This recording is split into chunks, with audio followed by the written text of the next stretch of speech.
الحمدللہ رب العالمین والصلاة والسلام علی سید المرسلین وعلی آلہ وصحبہ اجمعین ومن تبعہم بإحسان الی یوم الدین۔ اعوذ باللہ من الشیطان الرجیم، بسم اللہ الرحمن الرحیم۔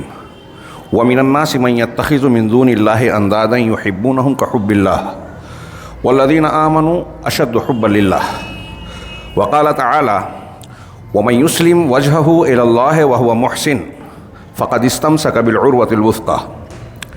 محترم حاضرین، اللہ کے رسول جناب محمد رسول اللہ صلی اللہ علیہ وسلم کے فرمان کے حوالے سے مسلمانوں میں عوام و خواص اچھی طرح جانتے ہیں کہ لا الہ الا اللہ، کلمہ توحید، کلمہ طیبہ، کلمہ اخلاص، العروۃ الوثقی، کلمۃ التقوی، جسے قرآن نے مختلف تعبیرات سے بیان فرمایا، یہ کلمہ جنت کی کنجی ہے۔ یہ تقریباً سارے مسلمان جانتے ہیں، لیکن مسلمانوں کی ایک بڑی اکثریت یا تو جانتی نہیں یا اس سے غفلت و کوتاہی برتتی ہے کہ اس جنت کی اس کنجی کے کچھ دانتے بھی ہیں۔ اگر وہ دانتے سلامت نہ رہیں تو لا الہ الا اللہ کی کنجی ہوتے ہوئے بھی اس کے کہنے اور بظاہر ماننے والے کے لیے یہ فائدہ مند نہیں ہوگی۔ گزشتہ 2-3 ہفتوں سے ہم یہ پڑھ رہے ہیں کہ لا الہ الا اللہ کی شرائط بھی ہیں۔ 7 بعض علماء نے 8 کا ذکر کیا، جن میں سے 3-4 کو ہم تفصیل سے پڑھ چکے ہیں۔ پہلی شرط تھی کہ اس کلمے کا کہنے والے کو علم ہو، ایسا علم جو اسے جہالت سے نکالے۔ صرف ترجمہ جان لیا یہ علم نہیں ہوا، اس کے معنی، مفہوم، مدلول و مقصود کو جانے، ایسا علم ہونا ضروری ہے۔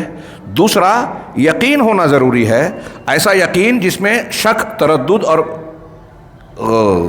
شبہے کی کوئی گنجائش نہ رہے۔ شک آ گیا تو ایمان نہیں رہا، یہ دلیلیں ہم پڑھ چکے ہیں۔ تیسری شرط پڑھی تھی کہ اخلاص ہو، اخلاص اس کے خلاف منافی جتنی چیزیں ہیں، ریاکاری ہے، دکھاوا ہے، اور شرک کی چھوٹی بڑی جتنی بھی شکلیں ہیں اس سے بالکل پاک صاف ہوگا۔ تو یہ تیسری شرط ہے لا الہ الا اللہ کے لیے۔ چوتھی شرط تھی کہ صدق ہو، صدق جو جھوٹ کے منافی ہو۔ اور آپ اور ہم نے یہ پڑھا گزشتہ دروس میں کہ یہ شرطیں لوگوں کی، علماء کی اپنی اختراع نہیں ہیں، ان کی ذہنی اپج یا اپنی طرف سے عائد کی ہوئی، نکالی ہوئی شرطیں نہیں ہیں، بلکہ یہ قرآن و حدیث میں بیان کی گئی ہے۔ نبی کریم صلی اللہ علیہ وسلم نے مختلف مقامات پر جس شخص نے لا الہ الا اللہ کہا اپنے دل کے اخلاص کے ساتھ، جس شخص نے لا الہ الا اللہ کہا دل کی سچائی کے ساتھ، اس طرح کے الفاظ کہہ کے شرط لگا دی کہ لا الہ الا اللہ میں صداقت ہونا چاہیے، اخلاص ہونا چاہیے، علم اور یقین ہونا چاہیے، شک شبے کی گنجائش نہیں ہے۔ یہ 4 شرطیں ہم نے پڑھی تھی۔ آگے 5ویں شرط جو آج سے ہمارا درس آگے بڑھے گا، بہت ہی اہم، ہر شرط بہت اہم ہے، اور جیسا کہ میں نے بار بار دہرایا ہے کہ ہمارے مسلمانوں میں بہت سارے لوگ ان شروط کی اہمیت کو اور اس کی تفصیل کو جانتے نہیں ہیں۔ نتیجہ یہ نکلتا ہے کہ وہ لا الہ الا اللہ کے فضائل پر تو بات چیت کرتے ہیں، فضائل کو اختیار بھی کرتے ہیں، لیکن یہ فراموش کر جاتے ہیں کہ فضائل مسائل سے جڑے ہوئے ہیں۔ اگر آپ کو کسی عمل کی فضیلت حاصل کرنی ہے تو اسے اس طریقے سے انجام دینا ہوگا، اختیار کرنا ہوگا جیسے اللہ تبارک و تعالیٰ نے حکم دیا ہے۔ اب اگر لا الہ الا اللہ زمین و آسمان، 7 زمین اور 7 آسمان اور ان میں موجود تمام مخلوقات سے زیادہ وزندار ہے، یہ سب سے بڑی سچائی ہے، اس کلمے کا وزن اتنا ہے، تو اس وقت یہ وزندار ہوگا جب اس کے اس کی شرطیں پائی جائیں کہنے والے کے یہاں۔ اگر وہ شرطیں نہیں ہیں تو جیسا کہ میں نے بار بار دہرایا کہ لا الہ الا اللہ آدمی 1,00,000 مرتبہ بھی دہرائے تو اس کے لیے کوئی فائدہ نہیں دے گا۔ اس سے آپ اندازہ لگا سکتے ہیں کہ یہ جاننا کتنا اہم ہے۔ اور آج دوسروں کو تو چھوڑیے، ہم مسلمانوں کے حلقے میں ان شرائط کو بتانا، سمجھانا اور ذہن نشین کرانا کتنا اہم ہے۔ اس کی اہمیت آج میں دیکھتا ہوں، اس سے پہلے بھی ذکر کیا کہ عرب دنیا میں جانی جاتی ہے۔ یہ بچپن میں بچوں کو آپ اگر سعودی عرب کے بچوں سے سوال کریں گے کہ لا الہ الا اللہ کی شرطیں کیا ہیں تو وہ ایک سانس میں گنا دیں گے۔ اور ہمارے یہاں بہت سارے پڑھے لکھے اور ایسے لوگ جو دین سے وابستہ ہیں ان سے پوچھیے تو انہیں یا تو غور کرنا پڑے گا، اور اگر کچھ معلوم بھی ہوگا تو اس میں کہیں نہ کہیں غلطی یا کمی کر دیں گے۔ اچھی طریقے سے اسے ذہن نشین رکھنا چاہیے، اور جیسا کہ ہم تھوڑی تفصیل پڑھ رہے ہیں کہ اس کی دلیلیں بھی سامنے آ جائیں۔ 5ویں شرط جو لا الہ الا اللہ کے لیے ضروری ہے وہ ہے المحبۃ المنافیۃ للبغض والکرہ، یہ شیخ ابن باز کی عبارت میں ہے اور شیخ عبدالرزاق اب اس کی تشریح کر رہے ہیں کہ محبت لا الہ الا اللہ کہنے والے کو کے اندر اس کلمے کی، کلمے کے مدلول کی، کلمے سے کہنے والوں کی اور جس ذات سے متعلق کہا جا رہا ہے ان کی محبت ہونی چاہیے۔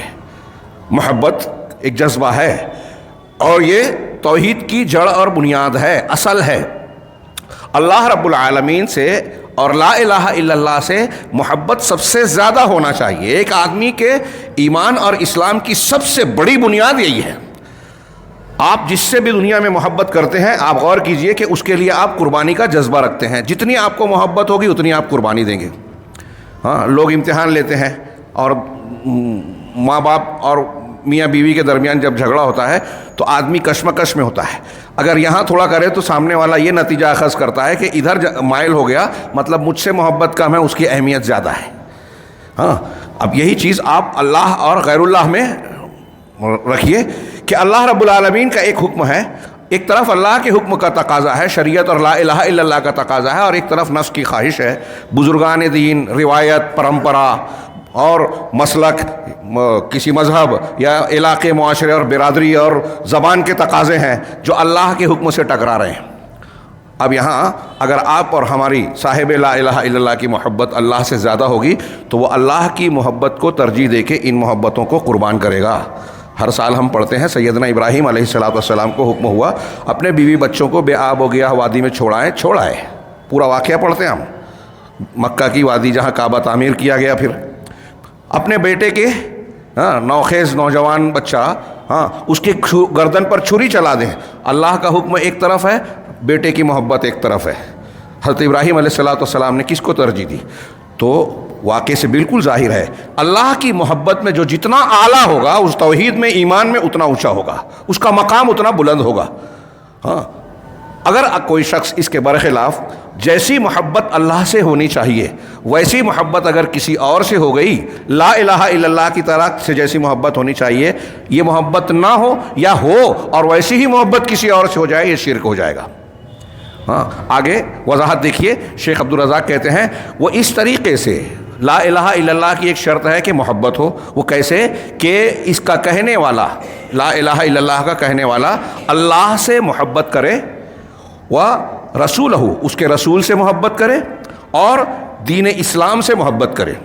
بہت غور سے سنیے گا، یہ ایسی چیز ہے کہ اس کی وضاحت اگر کئی زاویے سے کروں تو آگے کے کئی درس کا وقت اس میں جا سکتا ہے۔ بڑی پیاری، بڑی زبردست اور جامع باتیں ہیں۔ رضیت باللہ ربا وبالاسلام دینا وبمحمد صلی اللہ علیہ وسلم نبی الرسول، ہم پڑھتے ہیں صبح شام کے اذکار میں۔ اللہ کے رب ہونے پہ، محمد اسلام کے دین ہونے پہ، اور محمد صلی اللہ علیہ وسلم کے نبی اور رسول ہونے پر ان سے راضی ہیں تو اللہ ہم سے راضی ہوگا۔ اس کے مختلف فضیلتیں بیان کی گئی ہیں، اور یہاں وہی کہا گیا کہ یہ شرط ہے کہ آدمی اللہ سے محبت کرے، اس کے رسول سے اور اس کے دین سے، کیونکہ اس کا رسول اور اس کے دین کی محبت اللہ کی محبت کے تابع ہے۔ چنانچہ والمسلمین، اسی طریقے سے ان مسلمانوں سے بھی محبت کرے جو اللہ کے اوامر کو قائم کرنے والے اور اس کے حدود کے واقف کار ہیں، یعنی وہ مسلمان جو صحیح دین و ایمان پر قائم ہیں، ان مسلمانوں سے بھی محبت ہو۔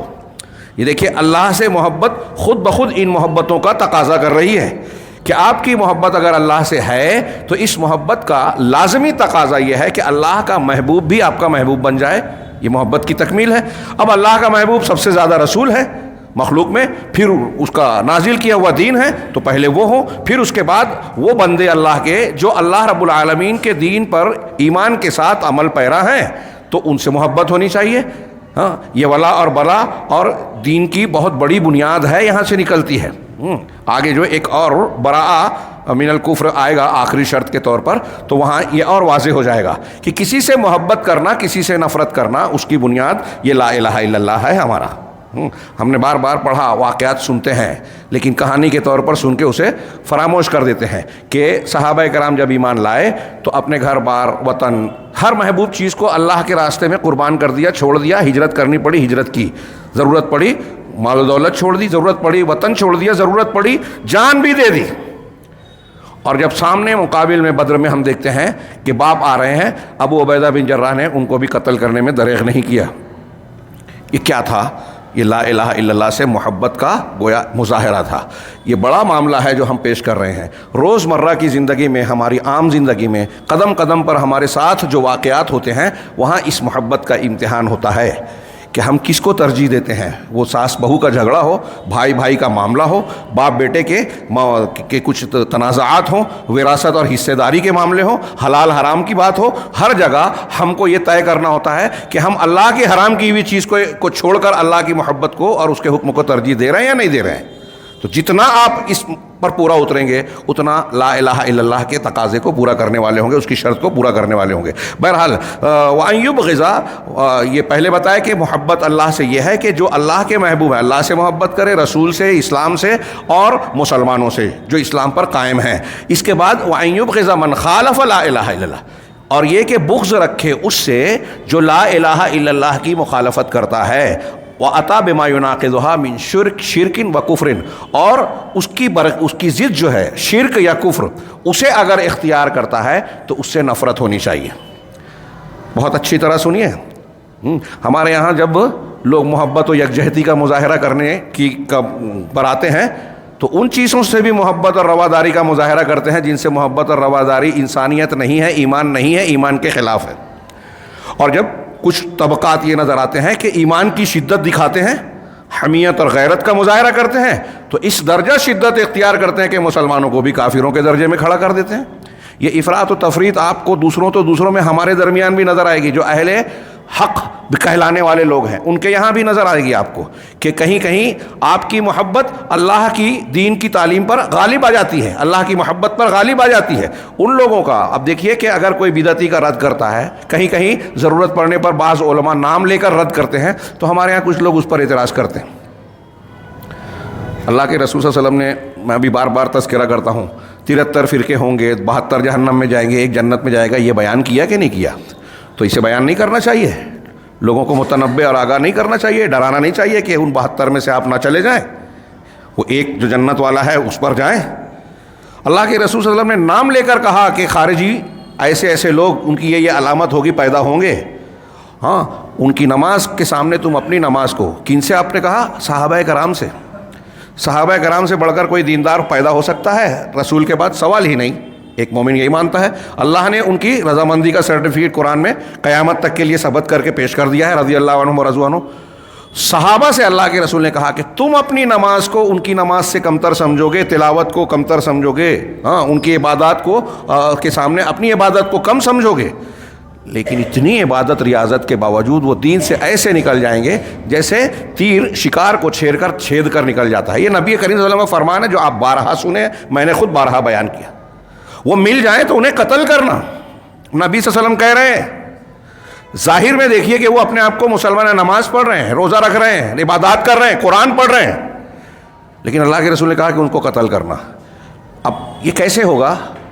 ہمارے یہاں ان سے بھی اتحاد و اتفاق کی باتیں ہونے لگتی ہے جو کھلے طور پر شرک یا کفر یا بدعت کے کام کرتے ہیں، دین کا حلیہ بگاڑتے ہیں۔ کہیں ان سے رواداری کا مظاہرہ ہوتا ہے، اور شدت پسند ہمارے نوجوان تحریکی مزاج پر جب آتے ہیں کہ حکومت قائم ہو اور یہ ہو اور وہ ہو، قرآن میں اس کا بھی حکم ہے ہتھیار اٹھانے کا بھی، تو وہ مسلمانوں کو بھی کافروں کی لائن میں کھڑا کر دیتے ہیں۔ اور سید قطب کے مطابق پوری دنیا اگرچہ اذانوں میں اشہد ان لا الہ الا اللہ اشہد ان محمد رسول اللہ اعلان کر رہے، لیکن سب کافر اور جاہلی معاشرے کے، سب کو کافر بنا دیا۔ یہ ان چیزوں کو، شرطوں کو، یہ لا الہ الا اللہ یا توحید کی بات ہمارے علماء یا انبیاء کرام کی دعوت میں جو بنیاد تھی نا، اگر اس کو اچھی طریقے سے سمجھ لینا تو یہ ساری چیزیں درست ہوتی ہے، اعتدال پر رہتی ہیں، آدمی افراط و تفریط کے شکار ہونے سے بچ جاتا ہے۔ اب یہاں دیکھیے کہ لا الہ الا اللہ کی بنیاد پر جب محبت ہوگی تو ہمارے لیے یہ ایک اصول فراہم ہوا کہ کس سے ہم کو دوستی رکھنی ہے، کس سے دشمنی رکھنی ہے۔ ایک آدمی اگر لا الہ الا اللہ والا، صحیح عقیدے والا ہے، اس سے کوئی غلطی ہو رہی ہے تو غلطی کے باوجود وہ ہمارا بھائی ہے، اس کی اصلاح کریں گے ہم۔ اور ایک آدمی اگر لا الہ الا اللہ والا نہیں ہے، دشمن ہے دین کا، کلمے کا، تو اگرچہ وہ کوئی اچھا کام کرے وہ ہمارے موافق نہیں ہے، مخالف ہے۔ یہ آج دوسرے تو دوسرے، ہمارے عوام تو عوام، خواص، بہت سوچ سمجھ کر بات کر رہا ہوں میں، خواص نہیں جانتے، واٹس ایپ اور سوشل میڈیا اٹھا کے دیکھ لیجئے. ہاں صحیح منہج والوں سے کوئی غلطی ہو جائے کہ ارے اس نے یہ بات کی تو قبلہ رخ نہیں تھا، اسلام خطرے میں، اور ان کے موافق آدمی اگر قبر پر کھڑے ہو کر شرک کر کے اپنی کوئی محنت کا آغاز کر رہا ہے تو شرکیہ چیز پر بھی آنکھیں بند کر لی جاتی ہے. کوئی معیار ہی نہیں ہے کس کا ہم ساتھ دیں، کس کی موافق بات کریں، کس کے مخالف. اس کا یہ مطلب ہے، اس رویے کا، اس بے اعتدالی کا نتیجہ بہت اچھی طرح سمجھیں کہ جو لوگ اس بے اعتدالی کے شکار ہیں انہوں نے دین کی بنیاد کو سمجھا ہی نہیں ہے، لا الہ الا اللہ اور اس کے تقاضوں اور شرائط کو پڑھا ہی نہیں ہے، یہ سمجھا ہی نہیں ہے. ان کو سمجھنے سے آپ کا ہر قدم، آپ کی فکر اور سوچ، بہت اہم بات کر رہا ہوں. ہاں آپ دیکھیں گے نا کہ اگر ایک خبر آتی ہے کہیں سے، امریکہ، جاپان، یورپ، فلاں ہندوستان کی ایک خبر آتی ہے، اس خبر کو دیکھنے کے بعد، واقعے کو دیکھنے کے بعد ہر آدمی کا اپنا اپنا رد عمل ہوتا ہے. آپ دیکھیں گے، غور کیجئے جو میری آج کی بات سننے کے بعد تجزیہ کرنے والوں کے تجزیات جب آپ دیکھیں گے واقعات کی روشنی میں، تو جو لوگ قرآن حدیث سے سب سے زیادہ قریب ہیں ان کا تجزیہ آپ کو سب سے بہتر ملے گا. ہوائی بات نہیں کر رہا ہوں، اللہ ماشاء اللہ ایکسیپشن، استثناء بعض جگہ ہو سکتا ہے کسی سے غلطی ہو انسانوں سے، لیکن قرآن و حدیث یا صحیح عقیدے سے انسان کو جو شعور ملتا ہے.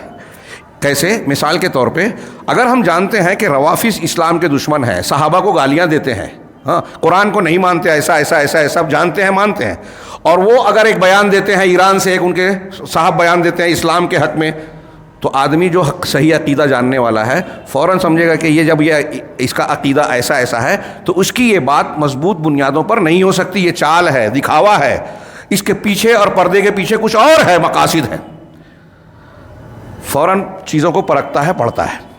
میں نے اس سے پہلے ذکر کیا، علامہ ابن تیمیہ رحمہ اللہ نے بڑی پیاری تفصیل بیان کی ہے وہ شارٹ میں، میرے الفاظ میں، کہ اگر آپ غور کریں فلاسفہ یونان کے اور دوسرے یا ان سے متاثر ہونے والے جو فلسفہ اور منطق میں ماہرین گزرے ہیں دنیا کے علوم میں، علم حیات، انجینئرنگ، طب اور فلاں بڑے ماہر لوگ ہیں، اس میں آپ مطالعہ کیجئے کہ ایک غیر مسلم ہو اور ایک مسلمان ہو، ایک غیر مسلم ہو ایک مسلمان ہو، تو علامہ ابن تیمیہ نے کہا کہ یہ مسلمان اگر آپ کو بھٹکا ہوا بھی ملے گا، اگر جیسے ابو علی سینا، ابن فارس اور اس قسم کے کئی لوگ ہیں، یہ ابن علی سینا اور اس قسم کے لوگ جو ہے گمراہیوں کا شکار تھے، عقیدے میں فلسفے سے متاثر تھے، وحدت الوجودی اور کئی چیزوں میں انتہائی غلط راستے پہ چلے گئے. جیسے مثال کے طور پہ ابن سینا کا ایک عقیدہ تھا کہ نبوت کسبی ہو سکتی ہے، ایک آدمی محنت مشقت کر کے نبی بن سکتا ہے، یہ اللہ کی طرف سے اختیار نہیں ہوتا. بالکل غلط بات ہے. ایسے اور بھی بہت ساری چیزیں. لیکن ابن تیمیہ کہتے ہیں کہ وہ مسلمان ہونے کی وجہ سے قرآن و حدیث سے وابستہ رہے، عقیدہ توحید کا کچھ نہ کچھ ان کو ادراک رہا، قرآن و حدیث کا مطالعہ رہا. اس بنیاد پر آپ پائیں گے کہ یہ جو فلاسفہ جو دین سے جڑے ہیں، اسلام سے کسی بھی شکل میں، چاہے گمراہ ہیں عقیدے میں، لیکن غیر مسلموں کے مقابلے میں آپ کو ان کی سوجھ بوجھ، ان کے نتائج، ان کی علمی گہرائیاں زیادہ بہتر نظر آئے گی. بہت اہم بات. کیسے؟ یہ کیوں؟ یہ قرآن و حدیث کی برکت ہے، صحیح عقیدے کی برکت ہے. یعنی صحیح عقیدہ انسان کو صحیح مزاج دیتا ہے، سوچنے سمجھنے چیزوں کا تجزیہ کرنے کا صحیح پیمانہ دیتا ہے. آج بھی میں نے سنا ہے کہ کالجز میں پڑھنے والے بعض پروفیسرز اور ٹیچرز اور یہاں تک کہ اسٹوڈنٹس کہتے ہیں کہ غیر مسلم پروفیسرز اور اساتذہ بھی اس بات کا اعتراف کرتے ہیں کہ مسلمان طلبہ کا IQ یا سمجھنے کی صلاحیت دوسروں کے مقابلے میں ایک مجموعی طور پر زیادہ بہتر نظر آتی ہے. اور یہ بہتری کیوں آتی ہے؟ اس لیے کہ وہ عقیدہ صحیحہ سے قریب ہوتے ہیں، ہاں چاہے وہ بگڑے ہوئے ہوں، لیکن قرآن حدیث اور صحیح عقیدے کا ادراک انہیں کسی نہ کسی پیمانے پر دوسروں کے مقابلے میں چیزوں کو سمجھنے کا زیادہ بہتر مادہ دیتا ہے. بات تھوڑی سی پھیل گئی لیکن غیر اہم نہیں ہے اور اس سے جڑی ہوئی ہے. چنانچہ شیخ نے فرمایا کہ جو شخص لا الہ الا اللہ کہے اس سے محبت ہونی چاہیے. تھوڑی سی تفصیل ہوئی. اور اس کے برخلاف ان لوگوں سے بغض رکھے جو لا الہ الا اللہ کے مخالف ہیں یا لا الہ الا اللہ کی ضد ناقص چیزیں جو شرک اور کفر کے اس کو اختیار کرتے ہیں. اب کہہ رہے ہیں کہ وَمِمَّا يَدُلُّ عَلَىٰ اشْتِرَاطِ الْمَحَبَّةِ، لا الہ الا اللہ سے محبت ہونا لا الہ الا اللہ کی شرط ہے. اس کی کیا دلیل ہے؟ تو شیخ نے کہا بہت سی دلیلیں ہیں. اس میں سے ایک دلیل اللہ رب العالمین کا، اللہ تعالیٰ کا یہ فرمان جو کفار مشرکین کے بارے میں کہا اللہ نے سورہ بقرہ میں. ابھی جو میں نے آیت پڑھی بھی تھی، اللہ کا ارشاد ہے وَمِنَ النَّاسِ مَن يَتَّخِذُ مِن دُونِ اللَّهِ أَندَادًا. کچھ لوگ بعض لوگ ایسے ہیں جو اللہ کے سوا دوسروں کو اللہ کا ہمسر بناتے ہیں. اندادہ ند کی جمع ہے. ند کسی کے مقابل کو کہتے ہیں. ایک آدمی ہے اس کا سامنا اس کے جیسے کسی کو مانا جائے ہمسر. تو کچھ لوگ ایسے ہیں جو اللہ کے انداد بناتے ہیں, ند بناتے ہیں. کیسے بناتے ہیں؟ ند بنانے کا ان کا کیا بہت سی شکلیں ہیں. اس آیت میں ایک شکل بتائی کہ کیسے ند اللہ کے برابری کیسے کروا دیتے ہیں. یحبونہم کحب اللہ, یہ لوگ ان غیر اللہ سے ویسی محبت کرتے ہیں کحب اللہ, جیسے اللہ سے محبت کرتے ہیں. اس کا دو معنی علماء نے بیان کیا کہ غیر اللہ سے ویسی محبت کرتے ہیں جیسی اللہ سے محبت ہونی چاہیے. ایک دوسرا معنی جو مشرکین مکہ تھے ان کے لیے یہ دوسرا معنی زیادہ صحیح ہے اور بہت بلیغ ہے اور قابل غور ہے کہ یہ اللہ کے علاوہ دوسروں سے, اپنے معبودان باطلہ سے, بتوں سے, بزرگوں سے ویسی محبت کرتے ہیں جیسی اللہ سے محبت کرتے ہیں. یعنی اس آیت کا یہ معنی جو دوسرا بیان کیا گیا, اس سے یہ معلوم ہوا کہ مشرکین بھی اللہ سے محبت کرتے تھے اور واقعی کرتے تھے. کئی مقامات پر وہ اس بات کا مظاہرہ کرتے تھے. اللہ کے لیے دعا کرنا, قرآن نے کہا کہ جب کشتیوں میں سوار ہوتے تھے دعوا اللہ مخلصین لہ الدین, دین کو خالص کر کے اس وقت اللہ سے پکارتے تھے. اکرمہ بن ابو جہل فتح مکہ کے بعد جب بھاگے, یہ بہت بڑے مجرم تھے.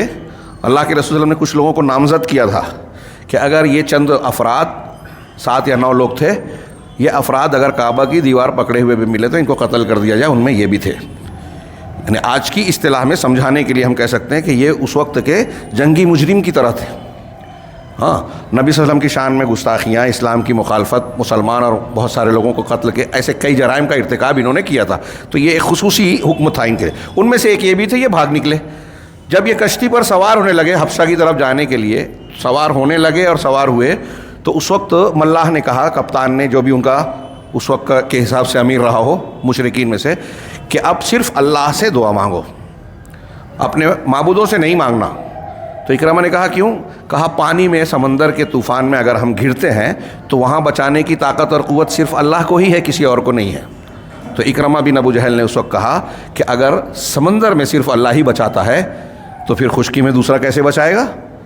اگر تم یہ بات مانتے ہو کہ سمندر میں اللہ کے سوا بچانے والا کوئی نہیں ہے, اس کے علاوہ کسی کی طاقت و قدرت نہیں ہے, تو پھر محمد صلی اللہ علیہ وسلم کی مخالفت کیوں کرتے ہو؟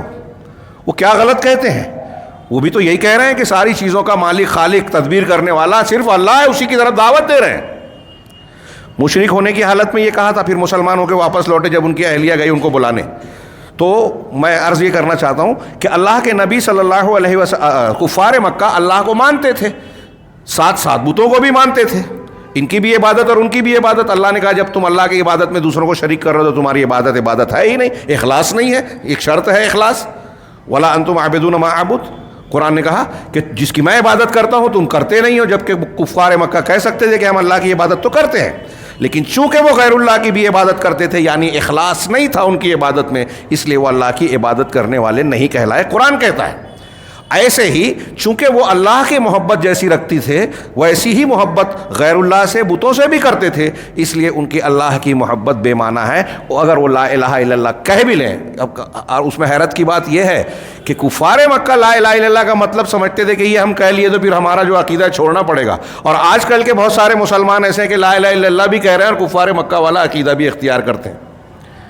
یعنی وہ لا الہ الا اللہ کے شرطیں اور معنی سمجھتے نہیں ہیں. جو کفار مکہ سمجھتے تھے وہ ہمارے ہاں مسلمان نہیں سمجھتے. یہ بات کئی مرتبہ آ چکی ہے.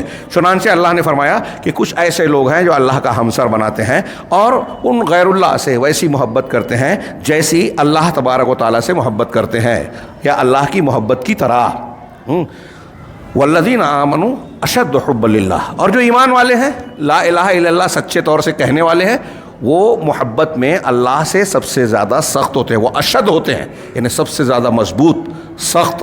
کس میں؟ حبا للہ, اللہ سے محبت کرنے میں. ان کی محبت دوسروں کی محبت سے, ان کی محبت اللہ سے جو ہوتی ہے اس کے مقابلے میں ہر محبوب چیز کمتر ہوتی ہے. دنیا کی جتنی محبتیں ہیں وہ اللہ کی محبت کے تابع ہیں. اس میں سر فہرست رسول سے محبت, جو دیگر مخلوق کے مقابلے میں سب سے زیادہ ہونی چاہیے. پھر اس کے بعد مخلوق میں آدمی کو والدین سے محبت ہونی چاہیے اور دیگر لوگوں سے, جواز کی. اگر اس محبت کا پیمانہ یا توازن بگڑ گیا تو قرآن کی آیتیں ہیں، کل ان کان آباؤکم و ابناؤکم، وہ پوری آیت دیکھیے کہ 8 چیزوں کا ذکر کیا ہے کہ اگر تمہارے آبا و اجداد، بال بچے، بیٹے بیویاں، خاندان، رشتہ دار، تمہارا مال جس کی کساد، تمہاری تجارت جس کی کساد بازاری کے تم خطرہ محسوس کرتے ہو کہ مندی ہو جائے گی، تمہارا گھر جس سے جو تم کو محبوب ہے، تمہارا مال جو تم نے کما رکھا ہے، اگر یہ چیزیں تم کو اللہ سے، اس کے رسول سے اور اللہ کے راستے میں محنت مشقت کرنے سے زیادہ محبوب ہیں، فتربصوا، تو انتظار کرو، حتی یاتی اللہ بامرہ، یہاں تک کہ اللہ اپنا حکم یعنی عذاب لے آئے۔ یا اللہ رب العالمین، میں ایک آیت کی طرف میں نے اشارہ کیا، ایسی اور آیتیں اور حدیثیں موجود ہیں کہ سب سے زیادہ محبت اللہ کی ہونی چاہیے، یہ ایمان کا تقاضا ہے۔ اب ہماری جتنی بھی محبتیں ہیں، ماں باپ سے محبت، فلاں اور فلاں سے محبت، مال سے محبت، یہ سب فطرت کے اندر شامل ہے، لیکن ان کا ایک دائرہ ہے، اور ان میں سے کسی بھی چیز کی محبت اللہ کی طرح نہیں ہونی چاہیے۔ اگر کسی نے کسی اور کو اللہ کی طرح محبوب بنا لیا، پیر صاحب کو بنا لیا، بزرگ کو بنا لیا، ایک مشرک ہمارے نظر میں کھلے طور سے بتوں کو، اپنے معبودان باطلہ کو بناتا ہے، لیکن ایک آدمی اپنے آپ کو مسلمان کہتا ہے، لیکن وہ محبت کسی بزرگ سے، پیر سے اس طرح کرنے لگے جیسی اللہ سے ہونی چاہیے کہ پیر صاحب جو کہہ دے میں مان لوں گا، وہ کہے کہ سجدہ کرو تو کر لے گا، وہ کہے کہ یہ حلال ہے تو مان لوں گا، حرام ہے تو مان لوں گا، اس سے اتنی محبت و عقیدت ہے کہ اس کی کوئی مخالفت، اس کی غلط بات کو بھی غلط نہ کہے۔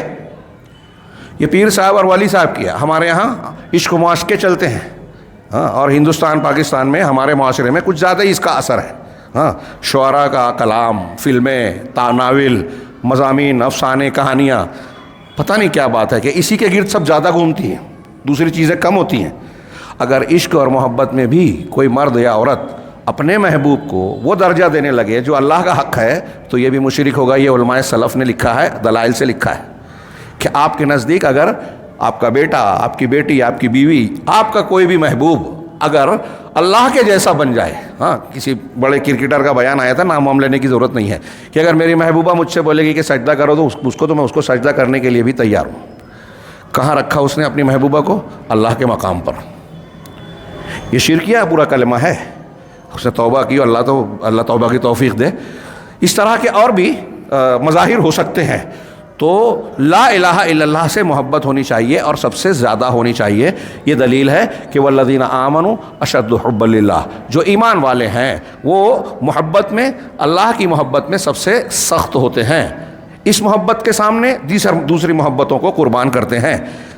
لأن محبت، میں نے ابھی حضرت ابراہیم اور انبیاء کی مثالیں اشارہ کیا، غور کر سکتے ہیں ان واقعات میں۔ آگے شیخ کہتے ہیں کہ لأن محبت المؤمنین للہ محبت خالصہ، اس لیے کہ مومنین کی اللہ سے جو محبت ہے وہ خالص محبت ہے، خالص، اس میں کوئی ملاوٹ نہیں ہے، آمیزش نہیں ہے، خرابی نہیں ہے۔ وَأَمَّا محبت المشرکین، رہی مشرکین کی محبت، تو یہ ایسی محبت ہے کہ اگر وہ اللہ سے محبت کرتے ہیں تو اس محبت میں اپنے معبودان باطلہ کو اللہ کے ساتھ شریک کرتے ہیں، یعنی اللہ سے بھی محبت کر رہے ہیں، ویسی محبت ان کو بھی کر رہے ہیں، تو یہ خالص نہیں رہی، ان کی محبت میں ملاوٹ آ گئی، ند بنا لیا اللہ۔ وَلِهَذَا يَقُولُونَ يَوْمَ الْقِيَامَةِ إِذَا أُدْخِلُوا النَّارَ، اسی لیے شیخ نے کہا کہ اسی لیے قیامت کے دن جب یہ مشرکین جہنم میں ڈالے جائیں گے تو اس وقت کہیں گے کہ تاللہ ان كُنَّا لَفِي ضَلَالٍ مُبِينٍ، قسم اللہ کی، اللہ کی قسم، ہم تو یقیناً بڑی کھلی گمراہی میں، کھلی غلطی میں تھے، اِذْ نُسَوِّيكُم بِرَبِّ الْعَالَمِينَ، جبکہ تم کو رب العالمین کے برابر سمجھنے لگے تھے۔ جیسے اللہ رب العالمین کے حقوق ہیں، ان میں سے کچھ حقوق اللہ رب العالمین کے برابر کا مطلب مشرکین نے یہ نہیں مانا تھا کہ جیسے اللہ ہے ویسے مشرکین معبودان ہیں۔ یہاں تسویہ کا مطلب یہ ہے، کچھ چیزوں میں یہ کہتے تھے کہ جیسے اللہ تعالیٰ دیتا ہے یہ بھی دے دیں گے، دلا دیں گے، دے دیں گے یا دلا دیں گے، دونوں شرک میں، دونوں صورت میں شرک ہے۔ تو ہم بڑی کھلی غلطی کرتے تھے، غلطی میں تھے، یہ اللہ نے نقل کیا سورہ شعراء میں، جبکہ ہم تم کو اللہ رب العالمین کے برابر قرار دیتے تھے۔ تو گویا کیسے قرار دیتے تھے برابر؟ آیت میں بتایا کہ محبت ویسی کرتے تھے جیسی اللہ سے۔ اس کا مطلب یہ ہوا کہ اللہ سے محبت جب ہوگی تو ویسی محبت دوسروں سے کرنی نہیں ہے، ورنہ آدمی جہنم میں جائے گا۔ لا الہ الا اللہ کوئی معنی نہیں رکھے گا. فلا الہ الا اللہ انما تنفع انما تکون نابعۃ عن محبت اللہ. شیخ نے کہا چنانچہ لا الہ الا اللہ انسان کے لیے فائدہ مند اس وقت ہوگا جب یہ اللہ کی محبت کے جذبے سے پیدا ہوگا, اس کے دل سے جذبہ محبت کے ساتھ پھوٹے گا, اور اس عظیم کلمے کی محبت یعنی لا الہ الا اللہ والا کلمہ, اس کلمے کی محبت ہوگی. وہ محبت لما دلت علیہ, اور اس چیز کی محبت جس پر یہ کلمہ دلالت کرتا ہے, یعنی توحید کو اختیار کرنا اور شرک کو رد کرنا, اور وہ کیا ہے اللہ کی توحید اور دین کو اس کے لیے خالص کرنا, اور محبت کو اس کے ماننے والوں اور اس کے اعمال کے جو جڑے ہوئے اعمال ہیں اس سے محبت کو خاص کرنا. اللہ کے نبی صلی اللہ علیہ وسلم سے ایک بڑی شاندار دعا معصور ہے, دعا منقول ہے. اللہ کے نبی صلی اللہ علیہ وسلم ایک دعا میں کہتے ہیں, یہ دعا یاد کرنا چاہیے, یہ جو ملائے اعلیٰ کے درمیان اختلاف ہوا, بحث ہوئی اور وہ لمبی حدیث ہے, اس کا ٹکڑا ہے کہ نبی کریم صلی اللہ علیہ وسلم نے یہ دعا فرمائی, وَأَسْأَلُكَ حُبَّكَ, کہ اے اللہ میں تیری محبت مانگتا ہوں تجھ سے. آدمی کو محنت بھی کرنی چاہیے, دعا بھی, دعا ہمارا سب سے بڑا ہتھیار ہے. ہاں, وَأَسْأَلُكَ حُبَّكَ وَحُبَّ مَن يُحِبُّكَ, اے اللہ میں تیری محبت مانگ رہا ہوں اور اس کی محبت بھی جس سے تو محبت کرتا ہے. کیا بات ہے, غور کیجئے. یعنی میں اللہ تجھ سے محبت کرنے والا بن جاؤں سب سے زیادہ, اور اس چیز سے بھی محبت کروں جس سے تو محبت کرتا ہے. اب وہ شخصیات ہوں, اعمال ہوں, دین ہو, سب آ گیا. وحب عمل, اور ایسے عمل کی محبت بھی تجھ سے مانگتا ہوں, یقربنی الی حبک, جو عمل مجھے تیری محبت سے قریب بنا دے. ایسے عمل کو بھی میں پسند کرنے لگوں, اس سے محبت کرنے لگوں جو تجھ سے قریب کر دے. یہ مسند احمد اور ترمذی وغیرہ کی روایت ہے, علامہ البانی نے اسے صحیح کہا ہے. ہاں, اور حضرت انس کی روایت ہے, نبی کریم صلی اللہ علیہ وسلم سے روایت کرتے ہیں, آپ نے فرمایا ثلاث من کن فیہ وجد بہن حلاوت الایمان. یہ بھی بڑی جامع حدیث ہے, آپ نے بارہا سنی ہے, لیکن میں آپ سے کہوں گا کہ اس حدیث پر جتنی بار آپ غور کریں گے نا, آپ کو اس میں نئی تازگی, لذت محسوس ہوگی اور کچھ نہ کچھ نیا معنی ملے گا. اللہ اور رسول کی باتوں میں یہی خوبی ہے کہ آپ اگر غور سے دیکھیں تو اس میں اکتاہٹ نہیں ہوگی بلکہ لذت ملے گی. بار بار دہرانے سے آپ کے علم میں پختگی اور زیادتی ہوگی. چنانچہ اللہ کے نبی صلی اللہ علیہ وسلم کی اس حدیث کو پھر سے سنیے. ثلاثن, تین خصلتیں, تین باتیں جو بھی محذوف مانے, تین چیزیں ایسی ہیں, من کن فیہ, جس کے اندر ہوگی, وجد بہن حلاوت الایمان, وہ ان تین چیزوں کی وجہ سے, ذریعے سے ایمان کی لذت پالے گا. حلاوت شیرینی کو کہتے ہیں, حلو میٹھا, مٹھاس.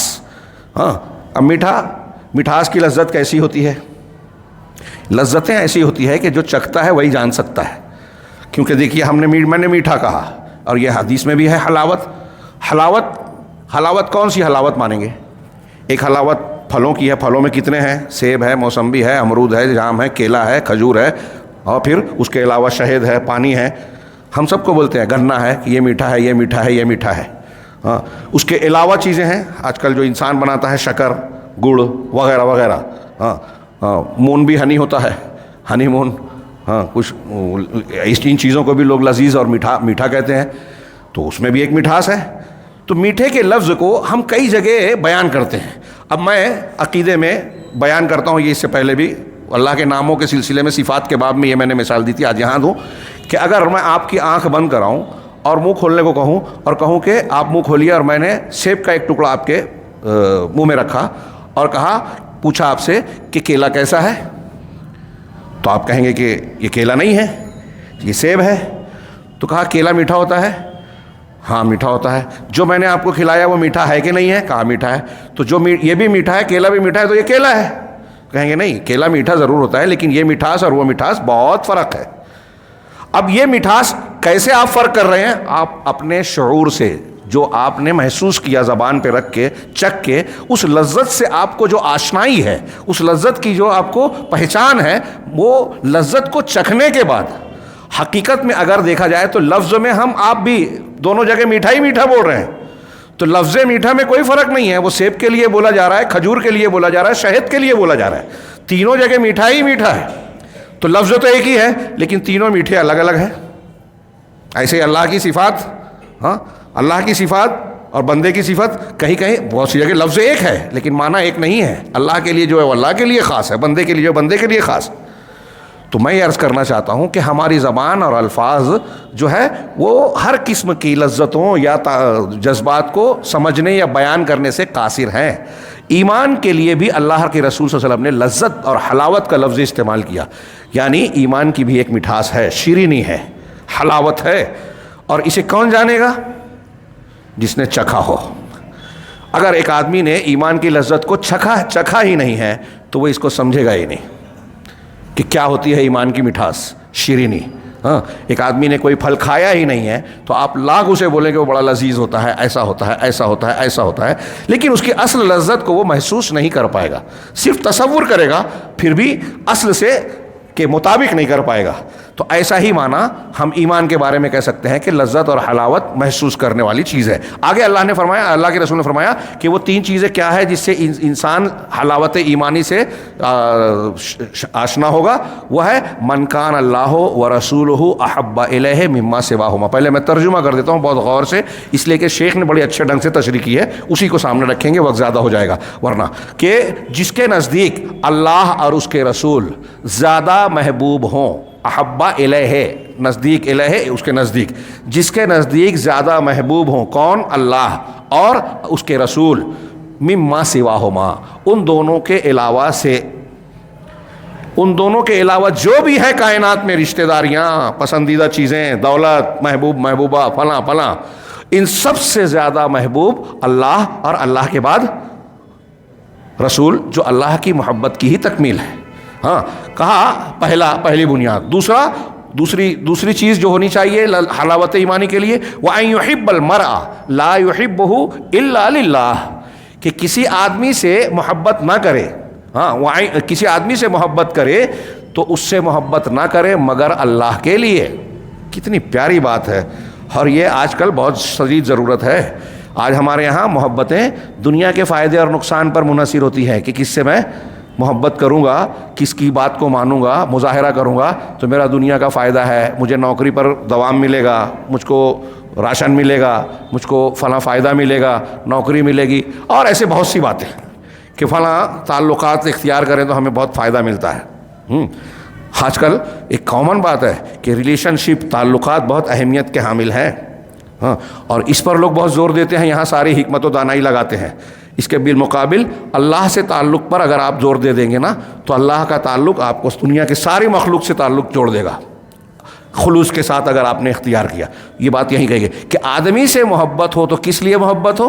للہ، اللہ کے لیے۔ تیسری صفت جو بیان کی، وَأَن يَكْرَهَ أَن يَعُودَ فِي الْكُفْرِ بَعْدَ أَنْ أَنْقَذَهُ اللَّهُ مِنْهُ كَمَا يَكْرَهُ أَن يُقْذَفَ فِي النَّارِ، کہ وہ اس بات کو ناپسند کرے کہ کفر میں اس کو واپس پھیرا جائے، مسلمان ہو گیا، مسلمان ہونے کے بعد کفر میں لوٹایا جائے، اس بات کو وہ اس طرح ناپسند اور کراہت والا سمجھے، ناپسند کرے کہ جیسے آگ میں ڈالے جانے کو ناپسند کرتا ہے، کہ اللہ نے اس کو کفر سے بچا لیا، مسلمان ہو گیا، اب مسلمان ہونے کے بعد دوبارہ کفر میں جائے، اس چیز کو وہ ایسے ہی ناپسند کرے جیسے آگ میں ڈالے جانے کو ناپسند کرتا ہے۔ دنیا میں کون انسان ہے جو آگ میں ڈالے جانے کو پسند کرے گا؟ جلنا کسی کے لیے لذت والا یا چاہت والا مقصود نہیں ہو سکتا، تو جس طرح جلنے کو ناپسند کرتا ہے ایسے ہی مسلمان ہونے کے بعد کفر میں جانے کو ناپسند کرے۔ یہ کہہ رہے ہیں، شیخ کی تشریح میں پیش کر رہا ہوں اپنی تشریح کے بجائے، امور ثلاثہ، یہ تین چیزیں ہیں، تین امور ہیں۔ پہلا اصل ہے، جڑ، بنیاد ہے پہلی چیز۔ ان حدیث میں جو تین خصلتیں ہیں وہ تین امور میں پہلی اصل ہے، دوسری تفریع ہے، ایک جڑ ہے، اس جڑ سے نکلنے والی ایک شاخ ہے، فرع، اور وہ تیسری چیز کیا ہے؟ وہ نفی للمضاد، تیسری چیز جو ہے کہ اسلام کے بعد کفر میں لوٹنے کو ناپسند کرے، یہ ضد کی، جو اسلام کی مخالف چیز ہے، ضد ہے، اس کی نفی ہے۔ پہلے کیسے؟ الاصل، پہلے اصل کیا ہے؟ محبت اللہ، وہ اصل ہے اللہ کی محبت۔ تفریع کیا ہے؟ محبت ما یحبہ اللہ عز وجل، اس کی اللہ سے محبت کی جڑ سے نکلنے والی شاخ کیا ہے کہ اللہ رب العالمین جس سے محبت کرتا ہے وہ ہمارے نزدیک محبوب ہو جائے۔ اس میں پہلے اللہ کے رسول ہیں، پھر مومنین ہیں، اسلام ہے، تو یہ تفریع ہے، اس اصل کو ماننے کی یہ شاخ ہے۔ یہ دوسری بات ہو گئی۔ اور تیسری چیز کیا ہے کہ جو ضد ہے وہ کیا ہے؟ ان یکرہ ان یعود فی الکفر بعد ان انقذہ اللہ منہ، کہ اللہ نے جب کفر سے بچا لیا نکال کے مسلمان بننے کی توفیق دے دی تو پھر سے کافر بننا وہ ایسے ہی ناپسند کرے، ایسے ہی اس کو ناگوار ہو جیسے آگ میں ڈالے جانے کو ناپسند کرتا ہے۔ یہ تیسری شرط میں اتنی وضاحت شیخ نے بیان فرمائی ہے۔ گنجائش یا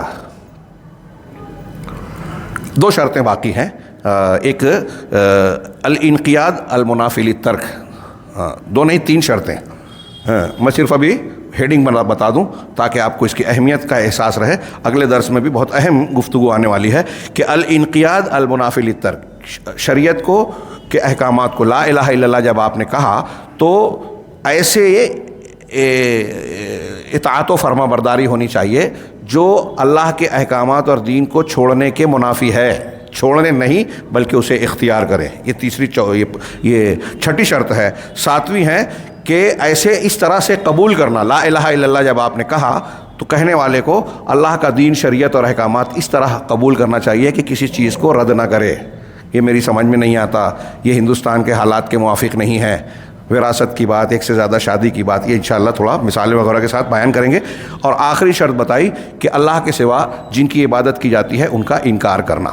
انشاءاللہ ان تین شرطوں کی تفصیل اگلے درس میں بیان کریں گے۔ اللہ رب العالمین ہمیں لا الہ الا اللہ کو صحیح طریقے سے جاننے، ماننے، اس کی شرائط اور تقاضوں کے ساتھ اس کو پورا کرنے کی توفیق دے اور اس کی برکت سے دنیا اور آخرت میں کامیابیوں سے نوازے۔